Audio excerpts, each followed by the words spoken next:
গাজীপুরে ইমামের রহস্যজনক মৃত্যু, এর জন্য দায়ী কারা?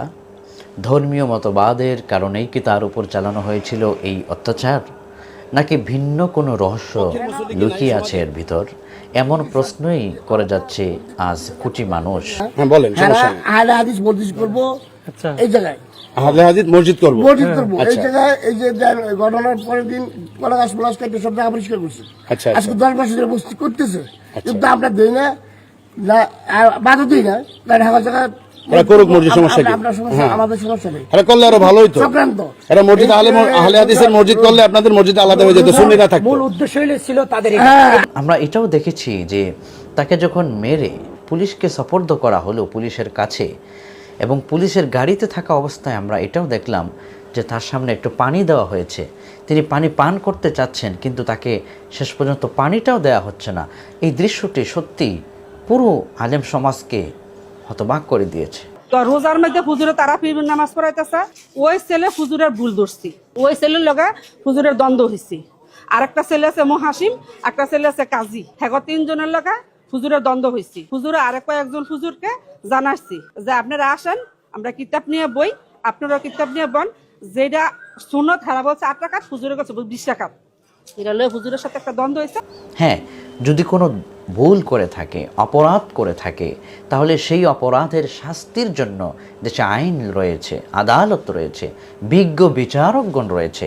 ওনারা তার এই অপরাধকে পর্যবেক্ষণ করে অপরাধের সব কিছু নির্ণয় করে তখন বিজ্ঞ বিচারক তার রায় দিবেন, ফয়সালা করবেন, বিচার হবে। কিন্তু জনগণ এভাবে আইন কি কখনো হাতে নিতে পারে? তার উপর যে অভিযোগ দেওয়া হয়েছে, যদি এই অভিযোগ সত্যই হয়, তাহলে তার জন্য বিচার করার জন্য আদালত রয়েছে। যারা তার পিছনে নামাজ পড়েছে তারা সেই ইমামের উপরে হাত তোলা, এটা কি কখনো মানায়? এটা কি কখনো এটি বাংলাদেশের ইতিহাসকে, এই অধ্যায়কে, আলেম সমাজের সম্মানকে, কখনো কি এটাকে আলেম সমাজের সম্মানকে বাড়ালো নাকি কমানো হলো? ইসলাম কি করে এটাকে সমর্থন করে? নিশ্চয়ই নয়। প্রিয় দর্শক, এই ঘটনার আমরা সাক্ষী হলাম, এবং আমরা এটাও দেখেছি যে একজন মা যখন তাকে পুলিশ নিয়ে যাচ্ছে, মা পিছন দিক থেকে দৌড়াচ্ছে, বৃদ্ধা মা। আহা, আপনার ঘরেও মা আছে, আমার ঘরেও মা আছে। একটা মা তার সন্তানের পিছনে দৌড়াচ্ছে কিভাবে!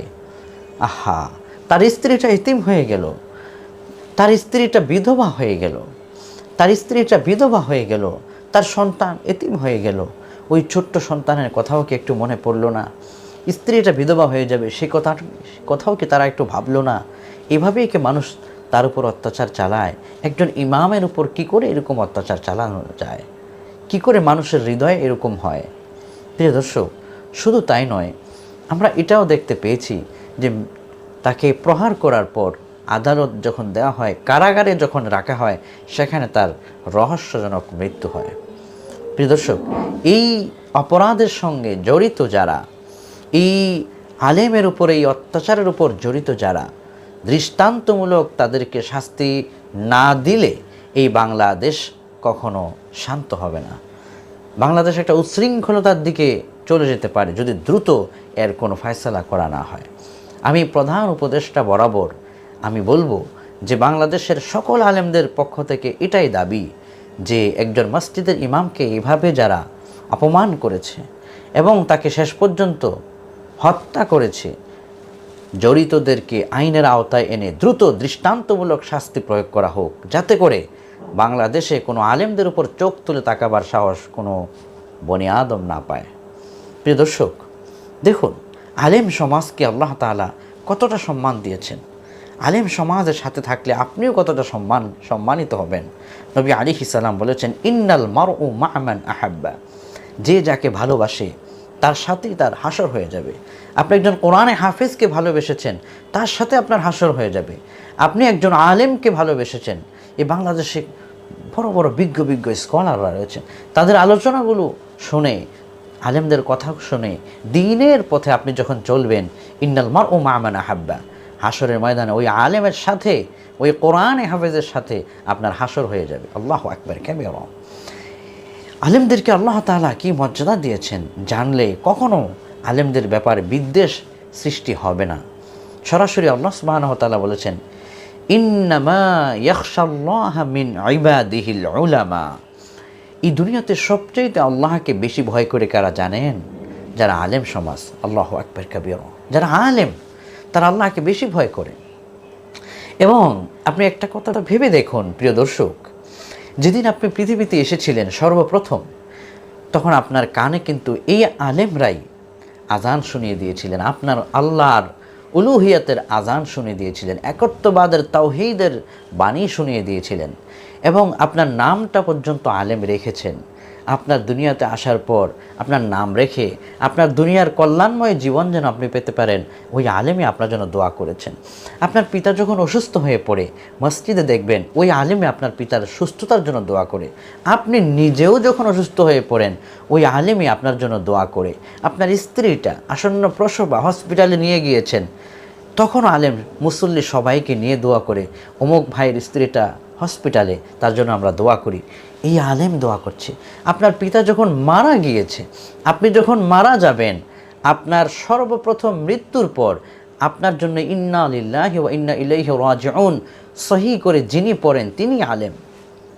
আপনার মৃত্যুর কথা শোনা মাত্রই মসজিদে যিনি আহ্বান দিয়ে দেন, অমুক ভাইটা আর নাই, তিনিই আলেম। আপনার মৃত্যুর কথা শোনা মাত্র যিনি পাগলের মতো আপনার বাড়িতে দৌড়ে গিয়ে আপনাকে জীবনের শেষ গোসলটা পড়ায়, তিনিই আলেম। আপনার মৃত্যুর কথা শোনার মাত্রই যিনি দৌড়িয়ে কাফনের কাপড় কেনার জন্য একটা কেচি নিয়ে দৌড়ে যায়, আমার ভাইটা দুনিয়া থেকে বিদায় হয়ে গিয়েছে, তার কাফনের কাপড়টা আমি তৈরি করি, তিনিই আলেম। আপনার মৃত্যুর পর যখন জানাজা দিয়ে মানুষ যখন আপনাকে দাফন করার জন্য নিয়ে যায়, কবরে যখন রাখা হবে, মাটি দাফন করে চলে যাবে মানুষ, কিন্তু আলেম, আপনার মসজিদের ইমাম সাহেব, আপনার মসজিদের খতিব সাহেব, তিনি কিন্তু যায় না। তিনি আশেপাশের আরও অন্যান্য মসজিদের ইমামদেরকে নিয়ে, সম্মানিত খতিব সাহেবদেরকে নিয়ে সেখানে আরও কিছুক্ষণ সময় দাঁড়ায়, কোরআনে কারীম তেলাওয়াত করে, ফাতিহা ইখলাস পড়ে হৃদয়ের গভীর থেকে মহান আল্লাহ দরবারে আপনার জন্য দোয়া করবে। সুবহানাল্লাহ, এটা আমরা দেখেছি সমাজে। আপনার মৃত্যুর পরে আলেমরা কিভাবে আপনার জন্য দোয়া করে, আপনার পিতার জন্য দোয়া করে, পুরো জাহানের জন্য দোয়া করে। সুতরাং একজন আলেমকে জন্মের পর থেকে মৃত্যু পর্যন্ত সব জায়গায় প্রয়োজন। বিয়ে করতে যাচ্ছেন, বিয়েটাও একজন আলেমকে পড়াতে হচ্ছে। এখানে আরবিতে খুতবা দেওয়া হচ্ছে, আলেম সব কিছুতে রয়েছেন। আপনার জন্ম থেকে মৃত্যু পর্যন্ত সকল জায়গায় আলেমদের ভূমিকা রয়েছে। সেই আলেমদেরকে আমরা কি করে এরকম অত্যাচার করি, তার উপর কী করে এরকম জোতার মালা পরাতে পারি, এটা কি করে মানায়? প্রিয় দর্শক, আল্লাহ সুবহানাহু ওয়া তাআলা আলেমদেরকে কি সম্মান দিয়েছেন দেখেন। নবী আলাইহিস সালাম তিনি বলেছেন, সহিহ বুখারী জিলদে আউয়াল প্রথম খণ্ডের হাদিস, সেখানে বলা হয়েছে, মান ইউরিদিল্লাহু বিহি খায়রান ইউফাক্কিহু ফিদ্দীন ওয়া ইন্নামা আনা কাসিম ওয়াল্লাহু ইউতি। সরাসরি হাদিসে আল্লাহর হাবিব সাল্লাল্লাহু আলাইহি সাল্লাম বলেন যে আল্লাহ যার ভালোটাই চান, আল্লাহ যার কল্যাণটা চান, আল্লাহ যার উপর খুশি হয়ে গিয়েছেন, তাকেই আল্লাহ পাক আলেম হওয়ার তৌফিক দেন, দ্বীনের বুঝ দান করেন, কোরআনের কথা বলার তৌফিক দেন, মসজিদের ইমাম হওয়ার তৌফিক দেন, মুয়াজ্জিন হওয়ার তৌফিক দেন। সুবহানাল্লাহ, আল্লাহ যাকে পছন্দ করে ফেলেছেন তাকেই আলেম হওয়ার তৌফিক দেন। আর সেই আলেমের প্রতি বিদ্বেষ, সেই আলেমের উপরে জুতার মালা, আহা নাউযু বিল্লাহি মিন যালিক। সে আলেম যে মতাদর্শের হোক, সুন্নি হতে পারে, কওমিয়া হতে পারে, আলিয়া হতে পারে, জামাত ইসলামী মতাদর্শের হতে পারে, বিএনপি মতাদর্শের হতে পারে, এনসিপি মতাদর্শের হতে পারে, যে যে দলই করুক, বন্ধুরা, প্রিয় দর্শক শ্রোতা, সকলে মিলেমিশে আমরা থাকব, মিলেমিশে আমাদেরকে থাকতে হবে। এই বাংলাদেশটা আমাদের সকলের। একে অপরকে ভালোবাসা দিয়ে বুকে জড়িয়ে নিয়ে, ভুল হলে, অন্যায় হলে আমরা সেটাকে নিজেরা আইনের মাধ্যমে সমাধান করব, কিন্তু আইন হাতে নিয়ে এভাবে তো আমরা পরিবেশ নষ্ট করতে পারি না।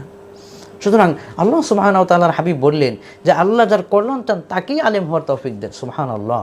তাহলে মসজিদের ইমাম যারা, খতিব যারা, মসজিদের মুয়াজ্জিন যারা, যারা কোরআন শিক্ষা দেয়, তাদের সম্মানটা আল্লাহ রসুল কত দিয়েছেন, যে আল্লাহ তাকে ভালোবেসেছেন বলেই কোরআন শিক্ষার ক্ষমতা দিয়েছেন। সুবহানাল্লাহ। এরপরে নবী আলাইহিস সালাম আলেমদের সম্মানের বিষয়ে আরও বলেছেন। তিনি বলেছেন, ইন্নাল মালাইকাতা লা তাদাউ আজনিহাতাহা রিদান লিতালিবিল ইলম ওয়া ইন্নাল আলিমা ইস্তাগফিরু লাহু মান ফিস সামাওয়াতি ওয়াল আরদ ওয়াল হাইতানু ফি জাওফিল মা। একটা মাদ্রাসার ছাত্র যে কোরআন পড়ে রাস্তা দিয়ে যখন হেঁটে যায়, তার পায়ের তলায়, তার সম্মানে নূরের ফেরেশতারা তাদের পাখাগুলোকে গালিজা হিসেবে বিছিয়ে দেয়। আল্লাহু আকবার। আপনি আপনি রাস্তায় চললে আপনার পায়ের তলায় ফেরেশতারা তাদের পাখা বিছিয়ে দিবে, এমন কোনো বর্ণনা পাওয়া যায় না। শুধুমাত্র কোরআনের জন্যে, কোরআনের ছাত্রদের জন্য এই বর্ণনা পাওয়া যায়। এবং বলা হয়েছে ওয়া ইন্নাল আলিমা ইস্তাগফিরু লাহু মান ফিস সামাওয়াতি ওয়াল আরদ, এবং আলেম যারা, তাদের জন্য আসমানে যা কিছু আছে, জমিনে যা কিছু আছে, সবাই আল্লাহর জন্য, আল্লাহর কাছে গুনাহ মাফের দোয়া করে। আসমানে পাখিটা উড়ে যাচ্ছে, ওই পাখিটা বলে আল্লাহ তুমি আলেমের গুনাহ মাফ করে দাও। আল্লাহু আকবার কাবীরা, সুবহানাল্লাহ। তারপরে মহাসমুদ্রের অতল গভীরে যে প্রাণীরা থাকে, ওরাও আলেমের জন্য দোয়া করতে থাকে, এবং গর্তের ভিতরে পিপিলিকাটা পর্যন্ত আলেমের জন্য আল্লাহর কাছে দোয়া করতে থাকে। সুবহানাল্লাহি বিহামদি, সুবহানাল্লাহিল আযীম। স্বয়ং নবীজি আলেমদের জন্য আরও দোয়া করেছেন। কি সম্মানটা আলেমদেরকে তিনি দিয়েছেন নবী আলাইহিস সালাম। তিনি বলেছেন আল্লাহুম্মা আরশিদিল আইম্মা ওয়াগফির লিল মুআদ্দিনিন, আল্লাহ ইমামদেরকে আপনি সোজা পথে রাখেন, আর দুনিয়াতে যারা মুয়াজ্জিনের দায়িত্ব পালন করবে প্রত্যেকের গুনাহ আপনি মাফ করে দিয়েন। আল্লাহু আকবার। আল্লাহ রসুল নিজে দোয়া করেছেন। রসুলের দোয়া সম্মানিত কারা তোমরা কি জানো? এমপি, মন্ত্রী, প্রাইম মিনিস্টার, প্রেসিডেন্ট, তাদের কথা বলা হয়েছে না। নবীজি বলেছেন খায়রুকুম মান তাআল্লামাল কুরআন ওয়া আল্লামা। বুখারী জিলদে সানি 2য় খণ্ডের ভিতরে রয়েছে বর্ণনা যে যারা কোরআন শিক্ষা দেয়, যারা শিখে, এই উভয় শ্রেণীর মানুষ সারা দুনিয়ার মধ্যে সবচাইতে শ্রেষ্ঠ ব্যক্তি। আল্লাহু আকবার কাবীর। আলেমদেরকে কতটা ইজ্জত দিয়েছেন স্বয়ং আল্লাহ এবং প্রিয় নবী সাল্লাল্লাহু আলাইহি ওয়াসাল্লাম। সুতরাং এই আলেমদের ব্যাপারে আমরা শ্রদ্ধাশীল হই, এবং আলেমদেরকেও আমরা বলবো, যারা মসজিদের খতিব হিসেবে আছেন আপনাদেরকেও বলবো যে আপনি শুধুমাত্র যেই মসজিদের খতিব, ওই এলাকারই খতিব নন, আপনি পুরো মুসলিম জাতির খতিব। আপনি যখন বক্তব্য দিবেন, বক্তব্য দেওয়ার সময় আপনার এমনভাবে বক্তব্য দিতে হবে যাতে করে আপনার বক্তব্য থেকে সকল মহলের শ্রেণীর মানুষেরাই মেসেজ নিতে পারে। আপনি শুধু একটি গোষ্ঠীকে কেন্দ্র করেই কথা বলবেন না, শুধু একটি গোষ্ঠী বা একটি দল বা একটি জামাত, বা একটি মাসলাক নিয়েই কথা বলবেন না, বরং আপনাকে এমনভাবে কথা বলতে হবে যাতে করে আপনার এখানে বিএনপিওয়ালারা নামাজ পড়বে, জামাতে ইসলামের ভাইরা নামাজ পড়বে, এনসিপির ভাইরা নামাজ পড়বে, আরও রাজনৈতিক দলের প্রত্যেকে নামাজ পড়বে, আলিয়াওয়ালারা নামাজ পড়বে, কওমিয়াওয়ালারা পড়বে, সকল মহলের মানুষ নামাজ পড়বে, জুমার সালাত পড়বে, যাতে করে সবাই আপনার থেকে মেসেজ নিতে পারে। সুন্দর ভাষায় সুন্দর করে এমনভাবে কথাগুলো সেখানে উপস্থাপন করা যাতে করে সকল মহল উপকৃত হয়। এবং ইখতিলাফি কথাগুলো মসজিদের মেম্বর থেকে আমরা এড়িয়ে চলব। যে কথায় মানুষের মধ্যে দ্বন্দ্ব সৃষ্টি হতে পারে, সন্দেহ সৃষ্টি হতে পারে, মানুষের পরস্পর বিরোধ সৃষ্টি হবে, এমন কোনো কথা খুতবাতে আমরা না বলি। দেখবেন খুব সুন্দর হবে আপনার সমাজ, খুব সুন্দরভাবে চলবে আপনার জুমার এলাকাটি। বিভিন্ন জায়গায় এরকমও আমরা দেখেছি যে মসজিদের ভিতরে খুতবা চলাকালীন সময়ে ইখতিলাফি কথা বলার কারণে সালাতের পরে একটা এলাকাতেই নানান গ্রুপ তৈরি হয়ে যায়। এটা যেন না হয়। এই মুহূর্তে আমাদের ঐক্যবদ্ধ হওয়ার সময় এসেছে, এই মুহূর্তে আমাদেরকে একত্রিত হওয়ার সময় এসেছে। আমরা পুরো আলেম সমাজ যদি ঐক্যবদ্ধ হতে পারি, তাহলে আলেমদেরকে এইভাবে জুতার মালা পরাবে তো দূরের কথা, আলেমদের প্রতি চোখ তুলে তাকাবার সাহস কোনো বনি আদম পাবে না ইনশাআল্লাহ। এই জন্য আমাদের আলেমদেরকে ঐক্যবদ্ধ হতে হবে। প্রিয় দর্শক, আজকে আমরা রুশ টিভি 24-এর এই পর্দায় যে গুরুত্বপূর্ণ কথাগুলো আপনাদের সামনে পেশ করেছি, আসুন আমরা সকলেই ঐক্যবদ্ধ হই এবং আলেমদের সম্মান ইজ্জতকে আমরা প্রতিষ্ঠা করি।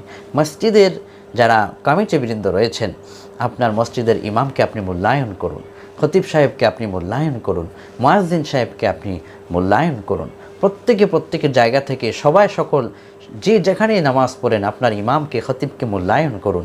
ইনশাআল্লাহ আল্লাহ আপনার মর্যাদা বাড়িয়ে দেবেন। আর যদি আলেমদেরকে মূল্যায়ন করতে আমরা না শিখি, না জানি, তাহলে আমাদের উপর নেমে আসতে পারে আল্লাহর পক্ষ থেকে এমন ভয়ঙ্কর শাস্তি, যে শাস্তির মোকাবেলা করার ক্ষমতা পৃথিবীর কারো থাকবে না। পৃথিবীর ইতিহাসে আমরা এরকম অনেক দেখেছি যে যারা বিজ্ঞজনদের, আলেমদের সাথে বেয়াদবি করেছে, তাদের পরিণতি ভয়ঙ্কর হয়েছে। সুতরাং জাতির শ্রেষ্ঠ সন্তান হচ্ছেন উলামায়ে কেরাম। আল্লামা দেলোয়ার হোসেন সাঈদী রহমতুল্লাহ আলী তিনি একটি কথা বলতেন প্রায় সময়, যে আলেমদেরকে আমি আমার কলিজা দিয়ে ভালোবাসি এবং আলেমদেরকে আমি ভয়ও করি। ভালোবাসি এই জন্য যে রসুল তাদেরকে ভালোবেসেছেন, ভয় করি এই জন্য না জানি কখন তাদের সাথে আমার কোনো বেয়াদবি হয়ে যায়, না জানি তাদের কোনো বদ্ধ আমার উপর পড়ে যায়, তিনি ভয় পেতেন। আল্লাহু আকবার, এত বড় একজন স্কলার হয়েও তিনি আলেমদের প্রতি এরকম শ্রদ্ধাবোধ রাখতেন। সুবহানাল্লাহ বিহামদি, সুবহানাল্লাহিল আযীম। আল্লামা দেলোয়ার হোসেন সাঈদী রহমাতুল্লাহ আলাইহির কবরটাকে আল্লাহ জান্নাতের উচ্চ দরজা দান করুন। বাংলাদেশে যত মানুষ মোমেন মুসলমান নরনারী কবরে গিয়েছেন প্রত্যেককে আল্লাহ ক্ষমা করুন। যারা বেঁচে আছেন প্রত্যেককে জান্নাতের পথে পরিচালিত হয়ে দ্বীনের কাজগুলো বেশি বেশি করবার তৌফিক দান করুন, আমিন। প্রিয় দর্শক, আজকে আমরা এই আলোচনার মাধ্যমে প্রধান উপদেষ্টা বরাবর এবং আমাদের মাননীয় ধর্ম উপদেষ্টা বরাবর প্রত্যেকের কাছে আহ্বান রাখছি, যারাই এই অপরাধের সঙ্গে জড়িত দৃষ্টান্তমূলকভাবে তাদেরকে আইনের আওতায় এনে দ্রুত দৃষ্টান্তমূলক শাস্তি দেওয়া হোক, যাতে করে বাংলাদেশে আলেমদের উপরে চোখ তুলে তাকাবার ক্ষমতা সাহস যেন আর কেউ না করে। এবং প্রতিটি মসজিদ কমিটির প্রতি প্রশাসনকে দৃষ্টি রাখতে হবে যেন কোনো মসজিদ কমিটি কোনো এলাকায় আলেম সমাজ অবশ্যই কোনো জায়গায় যেন আলেমদের উপর কোনো প্রকারের অত্যাচার করা না হয়, কোনো বিষয় যেন চাপিয়ে দেওয়া না হয়, যেন সবাই মিলেমিশে চলতে পারে, এরকম একটি সুন্দর বাংলাদেশকেই আমরা কামনা করছি। প্রিয় দর্শক, যেই যেখান থেকে দেখেছেন প্রত্যেককে ধন্যবাদ জানিয়ে আজকের মতো এখানেই আমরা শেষ করছি। পরবর্তীতে নতুন কোনো একটি পর্বে রোজ টিভি 24-এর পর্দায় আপনাদের সাথে আবারও দেখা হবে ইনশাআল্লাহ। সেই পর্যন্ত আল্লাহ প্রত্যেককে ভালো রাখুন, প্রত্যেকের ভালো সুস্বাস্থ্য কামনা করে আজকের মতো এখানেই শেষ করছি। আসসালামু আলাইকুম ওয়া রাহমাতুল্লাহি ওয়া বারাকাতুহু।